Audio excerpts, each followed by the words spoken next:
Hola, hola amigos de Dónde Vivir en Miami, nuevo podcast, última semana del mes de abril de 2023. Súper emocionado con la información que le traemos porque como siempre es información fresca, información real del mercado inmobiliario para que ustedes entiendan y comprendan qué es lo que está pasando sobre todo en la Florida. Hoy traemos un resumen de las tasas de interés, el inventario de los constructores de vivienda, hablaremos sobre el reporte de Redfin a nivel nacional, hablaremos sobre un artículo de la ANAR, de la Asociación Nacional de Realtor, muy interesante. Estaremos hablando cuáles son los vecindarios más vistos en los Estados Unidos y en Florida, y adicionalmente estaremos viendo cuánta gente se está mudando dependiendo de la cantidad de licencias de conducir que se están emitiendo en la Florida. Y por último, un reporte súper interesante de Opendoor. Opendoor, cuál es la situación real de Opendoor y qué pensamos que puede estar pasando en el futuro.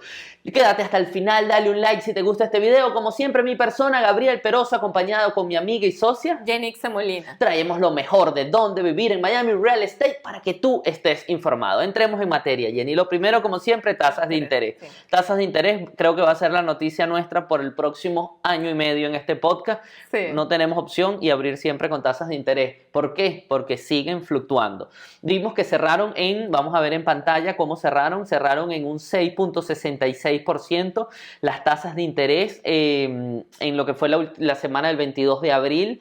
Está interesante porque han bajado, han subido, pero siguen estando entre 6 y 7, lo que es muy importante porque no hemos visto que suban demasiado ni que bajen demasiado. Entonces el mercado ha seguido más o menos en la misma estabilidad. Esta semana subieron por reportes de inflación en Europa, sobre todo en UK, en Inglaterra, donde vino un golpe fuerte de lo que es la inflación y eso hizo que subieran un poco las tasas aquí en Estados Unidos. Sin embargo, se mantienen estables. Viene la Fed, su primera reunión a principios de mayo, su próxima reunión, perdón, a principios de mayo, y esto va a estar interesante. ¿Por qué? Porque hay dos opciones más o menos seguras de lo que puede pasar. Opción número 1, que la Fed no suba las tasas de interés referencial, las deje como están en 5%, y si la tasa interbancaria continúa en 5%, debería empezar un descenso de las tasas de interés hipotecario en las casas. No mucho, pero sí vamos a ver que se estabilicen quizás hacia los 6 bajos o a los 5 altos. Eso es bien interesante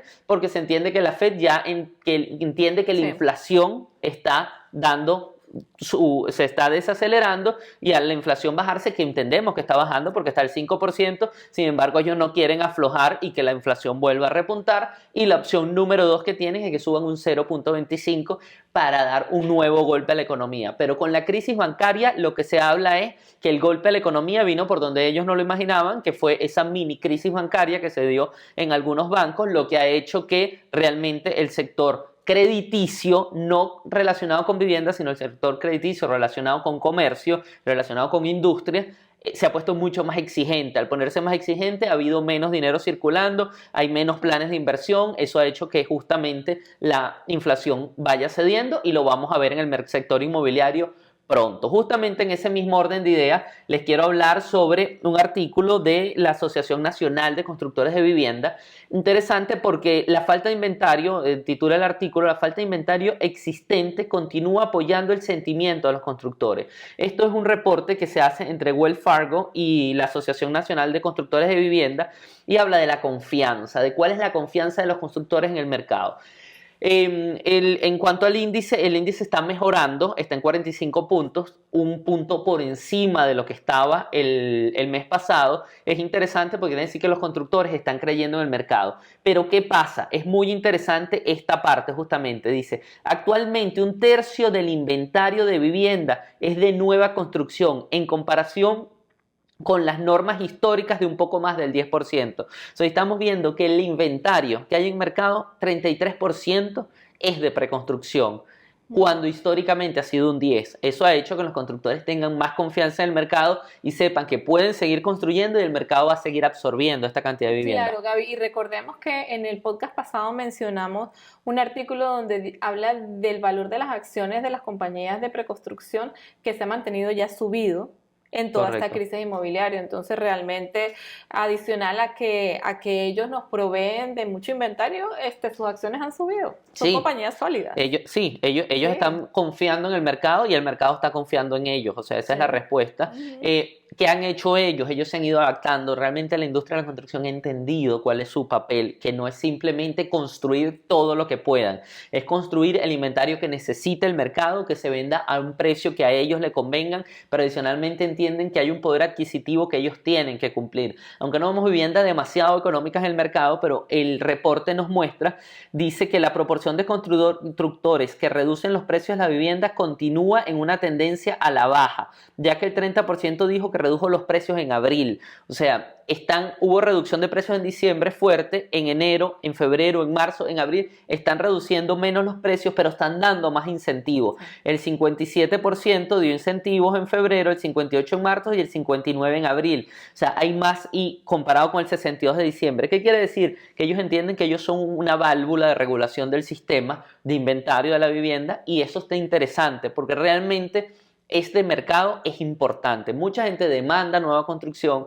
se construyen nuevas zonas, las ciudades se desarrollan. Esto trae consigo no solo el empleo, trae consigo desarrollo comercial, trae consigo desarrollo de servicios, trae consigo que los jóvenes también, que lo hemos visto, las nuevas generaciones puedan entrar a comprar vivienda, porque son ciudades en desarrollo donde estas personas que están entrando a un mercado laboral quizás se van a establecer. Entonces, este tipo de reportes son esperanzadores en el sentido de decir, la economía se sigue moviendo, el sector construcción no ha perdido empleo y el sector construcción sigue sólido, cosa que es muy buena si tú estás pensando en buscar una casa, porque tienes una opción importante dentro del portafolio. Claro, y que no olvidemos que la preconstrucción es un mercado muy apetecido por muchos compradores, quieren casas nuevas, y lo importante es que se estén desarrollando y que de una manera u otra estén dando incentivos para lograr que sean asequibles para el mercado que está buscando ese tipo de propiedad. Totalmente.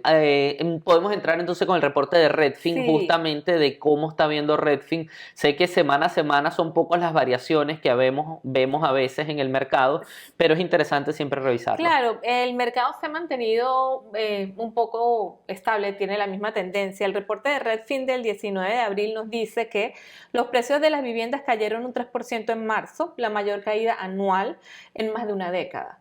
Esto viene seguido de la caída del mes pasado, que era de 1.2 de febrero. Entonces, leemos lo más importante del artículo. Dice, las ciudades en auge de la pandemia y los mercados costeros caros, incluidos Austin y San José, vieron algunas de las mayores caídas en los precios. Sabemos que esos mercados también son unos de los que más tuvieron aumento de precios, por lo tanto están teniendo en estos mercados en especial una gran caída en los precios.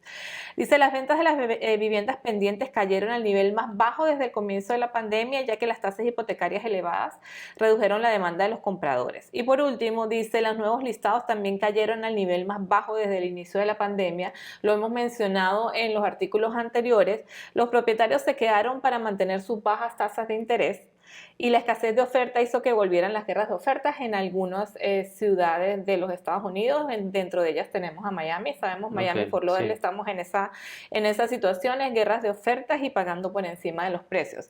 Hay otro párrafo que me llamó la atención de este artículo, y es el que dice, solo el 28.5% de las viviendas estadounidenses se vendieron por encima de su precio de lista final en marzo, frente al 54.1% del año anterior. Y eso es algo positivo, porque a pesar de que hay en algunas ciudades guerras de ofertas, no están tan agresivas como estaban en el año anterior. Las personas están dando, tú sabes, ofreciendo algunas ventajas en su oferta, reduciendo tiempos de inspección, reduciendo tiempos de cierre, dando un poquito más por encima del precio de lista, pero no es algo tan descabellado. Si nos damos cuenta, es la mitad. La mitad de las propiedades se vendieron por encima del precio de lista, y eso es positivo. Claro, sí, eso es un punto interesante. positivo. Interesante que el mercado vaya autorregulándose. Claro, tenemos un 3% de caída de los precios, de lo que nos dice el reporte de Redfin, pero como siempre le indicamos, esto es a nivel nacional. Ya tú vas a explicar el reporte de la Asociación de Realtors de Miami, donde en detalle nos venimos a la ciudad y vemos cómo están funcionando los números en la ciudad de Miami. El siguiente artículo que le traemos es de la NAR, de la Asociación de Realtors, donde nos indican que los propietarios de las viviendas con ingresos medios ganaron más o menos $120,000 en riqueza durante la última década. Lo hemos repetido y lo hemos dicho en nuestros blogs. Tenemos un blog específico para esto, en donde vivir lo vamos a poner abajo para que lo lean. En la plusvalía y el nivel de ahorro que una propiedad le ha dado a una persona de ingresos medios en la última década es $120,000. Y hay un párrafo muy importante que dice, este análisis muestra cómo la propiedad de la vivienda es un catalizador para generar riqueza para personas de todos los ámbitos, todos los ámbitos de su vida. Dice, un pago mensual de la hipoteca a menudo se considera una cuenta de ahorro forzada que ayuda a los propietarios a generar un patrimonio neto aproximadamente 40 veces mayor que el de un inquilino. Sí. Estos son estadísticas que se pueden demostrar con números. En el blog lo van a ver, cómo un propietario al pasar los años tiene 40 veces más en su patrimonio que un inquilino. Es considerable la tranquilidad que ese nivel de patrimonio te puede dar al final de tus días, o cuando te jubiles, o cuando llegue el tiempo de tú vender tu casa o simplemente quedarte, jubilarte. Es la tranquilidad financiera que te da. Correcto, sí, eso lo sabemos. Es importante que lo veamos, lo dejamos ahí bajo el artículo justamente del blog. Pero esto es un país donde el ser propietario de la vivienda es una de las principales opciones que hay que tener para tú tener un patrimonio. Claro, y el artículo en general nos habla de la ganancia que tuvieron en las propiedades de bajos ingresos y las de altos ingresos. En todas hay ganancias. Sí. En todas hay ganancias. Y más en Florida. Y más en Florida. Y más en Florida, exactamente. Siguiente, les quiero comentar sobre un artículo que me pareció muy interesante y nos habla de las zonas más cliqueadas o más buscadas del área de Miami. Y ellos en el reporte lo que hicieron fue analizar o sacar la estadística. Se fueron a Zillow, buscaron por zonas de Miami y contaron la cantidad o vieron la cantidad de clics y la cantidad de días activos de cada propiedad. Hicieron un promedio y en base a ello tabularon y vieron cuáles eran las zonas de Miami que eran más cliqueadas en Zillow. Y simplemente se los quiero compartir. Dice, con un promedio de 16,823 visitas diarias, Brickell se destacó como la parte más añorada de la ciudad de Miami, seguido por Kendall con 8,355 visitas, Downtown con 7,000, Wynwood y Edgewater con 4,000 y Upper East Side con 4,000. Entonces me pareció muy interesante. Sí. Número uno, ver de dónde sacan la información, ver que lo sacan de los clics de Zillow y que Brickell, como siempre lo hemos sabido, es una zona de Miami muy codiciada. Es una zona de Miami muy codiciada y si vemos tiene el doble de clic del siguiente, que es Kendall. Sí. O sea, realmente Miami y sobre todo Brickell sigue siendo un centro de atracción para todo aquel que quiere ver la ciudad de Miami como una búsqueda de propiedad. La opción número uno es Brickell. Es Brickell, sí. Es Brickell y... Eso demuestra mucho que hay jóvenes buscando, porque Brickell termina siendo una zona que está más enfocada en el sector financiero, en el sector tecnológico, sí, en jóvenes, en vida más de ciudad cosmopolita, como puede ser New York o Los Ángeles. O sea, no es un barrio muy familiar, digamos, o que te dé los beneficios para una familia. O sea, quiere decir que todavía hay muchos jóvenes queriendo vivir en Miami. Así es, así es.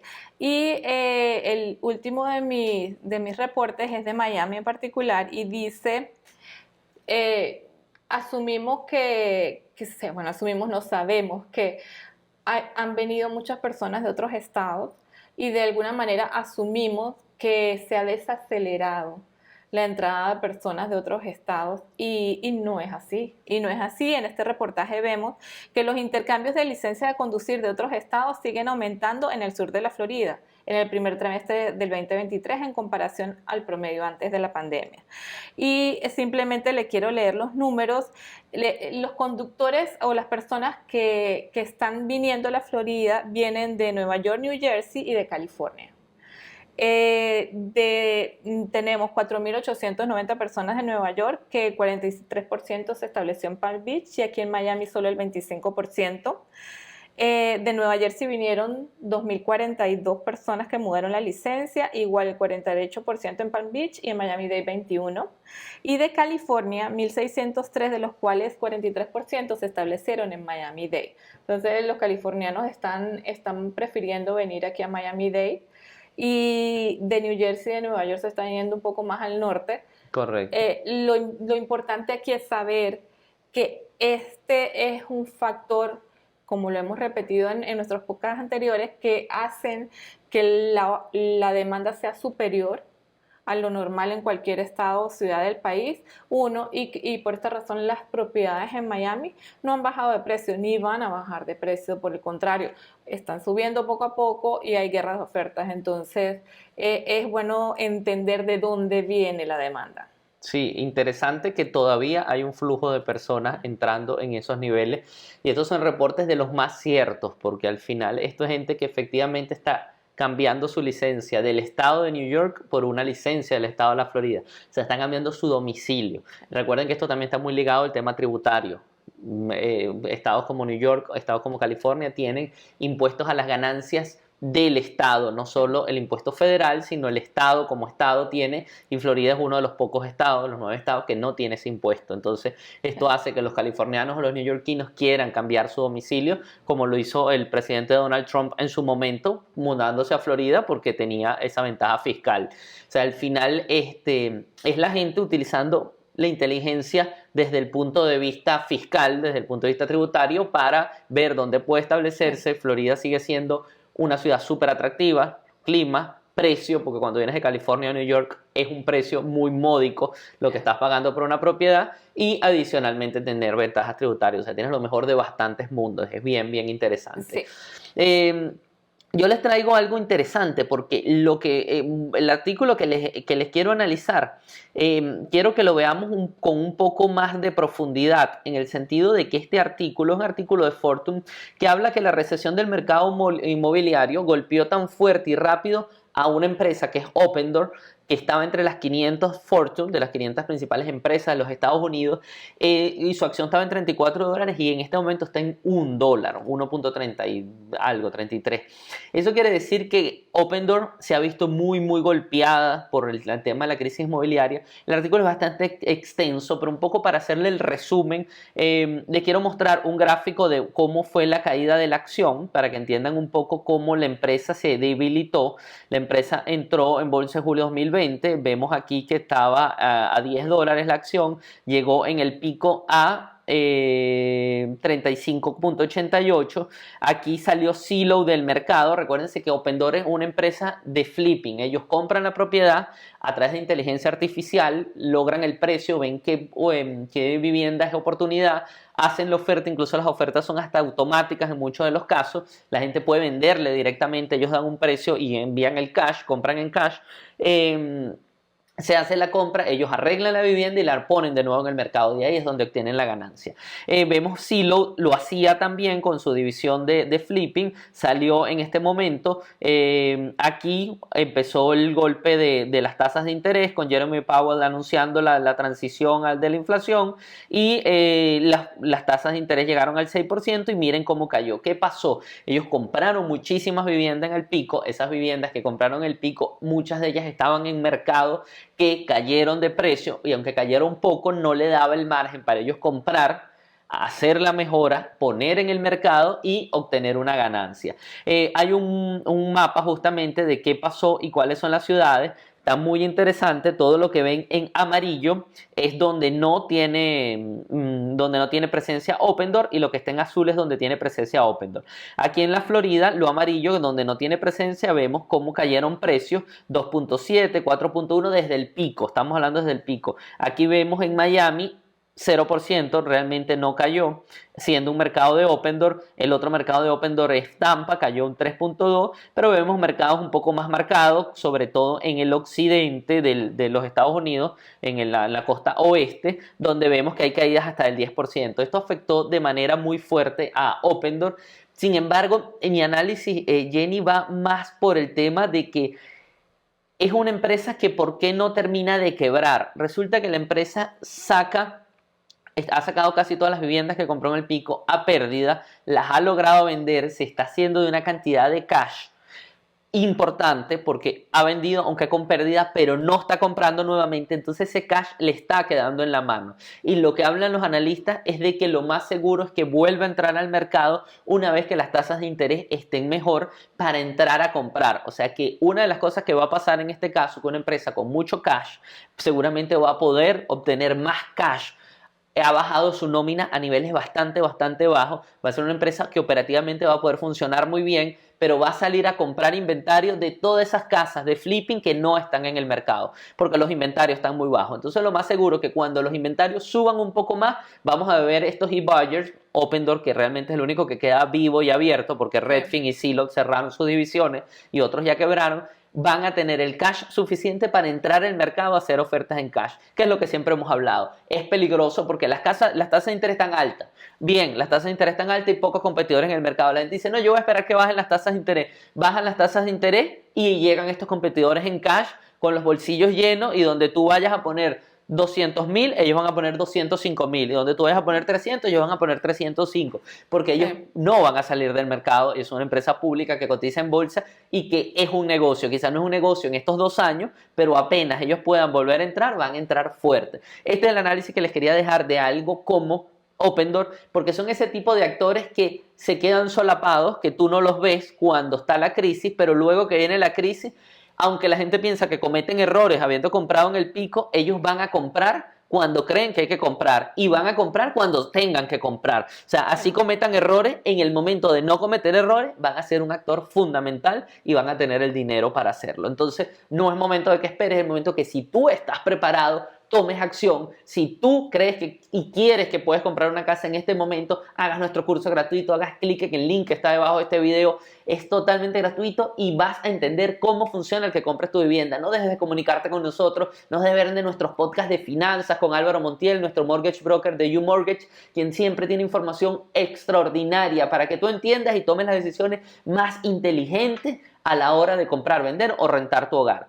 Y por último, lo más esperado, el Miami Market Focus es el mercado de la Asociación de Realtors de Miami, donde vemos exactamente cómo está el mercado de Miami. Como siempre, nosotros casi que en primicia, esto salió hace 2 días, está muy poco difundido, y justamente quiero que lo vean y yo se los voy a ir comentando. El Miami Market Focus Report nos trae mercado de Miami. Las ventas cayeron un 36.2%, marzo 2022, marzo 2023, las ventas en general. Hubo un descenso, en el single family cayó un 22.5%, en lo que fue los condos cayó en un 43.8%, cayó mucho más en los condos. Ahorita vamos a ver la situación de los condos, cómo está. El single family en el volumen de dólares cayó un 30.8%. Los townhouse cayeron en un 44%. Aquí le voy a hacer una pausa por algo. Hay algo interesante, Jenny. Tenemos que entender que el pico estuvo en junio del año pasado. Nosotros ahorita seguimos comparando marzo 22, marzo 23. Marzo 23, un mercado de tasas altas. Marzo 22, un mercado súper caliente con tasas muy bajas. Entonces estamos en una comparación que vamos a ver estos números que dicen, wow, 44%. Pero es que son 2 mercados totalmente distintos. A partir de agosto es que nosotros vamos a poder comparar agosto, septiembre, ya mercados más parecidos, donde ya las tasas empezaron a subir y vamos a ver realmente cómo estamos en este momento. En volumen de dinero, aquí vemos los listings activos subieron en un 40%. Esto es interesante porque quiere decir que siguen entrando viviendas al mercado, lo que hace que aunque exista algunas guerras de oferta y aunque los precios se vean presionados por los bajos inventarios, sin embargo, entrando listing, esto quiere decir que los inventarios van a subir y vamos a ver un mercado donde puede haber más actores pudiendo comprar o haciendo ofertas. El single family, tenemos un inventario de 3.5 meses, esto no ha variado casi, realmente se ha mantenido así en los últimos meses. En cuanto a los condos, sí subió considerablemente, porque ya está en 4.7, estamos en un mercado de vendedores en los condos, pero sabemos que cuando lleguemos a los 6 meses, ya estamos en un mercado de compradores, un mercado en balance, es bien interesante, entre los 5 y los 7 meses, este es un mercado más o menos de balance. Claro, pero en condos estamos entrando a ese punto. Y tú sabes qué es lo que está pasando con los condos, aquí en Miami-Dade, con la ley nueva de los condos, eso ha hecho que los las asociaciones se incrementen mucho y de alguna manera eso ha desacelerado la compra de condos. Es también un efecto que podemos ver acá. Es correcto, sí, el efecto, un poco la ley que comenté, el efecto Surfside, se pusieron controles mucho más estrictos en cuanto a las reservas, en cuanto a las reparaciones que deben hacer las asociaciones para los condominios, y al entrar en vigor estas regulaciones hicieron que tuviesen que colectar mucho más dinero para llenar las reservas, y las obras ahora se tienen que ejecutar sí o sí, sobre todo si son obras que tienen que ver con la infraestructura, con la estructura de la propiedad. Ya no se le puede dar delay como hacían antes, que es que no tenemos dinero, vamos a esperar. Hay que ejecutar inmediatamente la obra y hay que cobrar ese dinero, y eso ha hecho que los condos no sean tan atractivos, es correcto. En single family, algo interesantísimo, suben los precios, o sea, vemos como entran más listings al mercado, pero los precios no dejan de subir en Miami-Dade, 5.6 en el single family. Y en cuanto a los condos, estamos viendo que se mantuvieron iguales. Evidentemente, aquí es el efecto exacto de lo que estamos hablando. ¿Qué pasa? Condo, más inventario. Al haber más inventario, no hay tanta oportunidad de subir los precios. Empieza a hacerse valer la ley de la oferta y la demanda. Y vemos que están en los mismos 400,000. O sea, del mes pasado a este no hubo variación en los precios. Mientras que en los single family, que seguimos con un inventario bajo, estamos viendo que un 5.6% hacia arriba. O sea, eso es lo importante de los inventarios. Los short sale es bien interesante porque están en 1.2. Eso es bastante bajo. Aquella crisis de vamos a ver los foreclosure porque hubo demasiadas compras, porque el mercado se calentó, porque la gente no va a tener... No, eso no pasó. Los créditos están bien otorgados. Los bancos dieron los créditos con seguridad. La gente sigue teniendo el ingreso para pagar su vivienda, y aquella persona que no ha podido pagar su vivienda ha tenido el dinero para salir rápidamente sin que tengan que llegar a una reposición del banco de la unidad. Estamos en un mercado muy sano en cuanto a reposición se refiere. El 100%, el 95% de las propiedades tiene plusvalía. Y si los problemas vienen, una enfermedad, un divorcio, me tengo que mudar, las personas simplemente ponen su casa en el mercado, la venden en una semana, pueden pagar al banco y obtienen su plusvalía, no tienen que dejar de pagar la casa. El mismo banco es el primero que te incentiva, y tú lo sabes, Jenny. El mismo banco es el que te dice, te doy 3 meses más, no me pagues, no importa, te doy 3 meses, véndela y me paga, porque le es más fácil al banco incentivarte a que tú la vendas y le pagues el dinero que todo el proceso que le implica al banco reposeer la unidad y luego sacarla a él al mercado y todos los gastos de abogados, etcétera. Claro. Es mucho más sencillo darte el chance de que la venda. Claro, así es.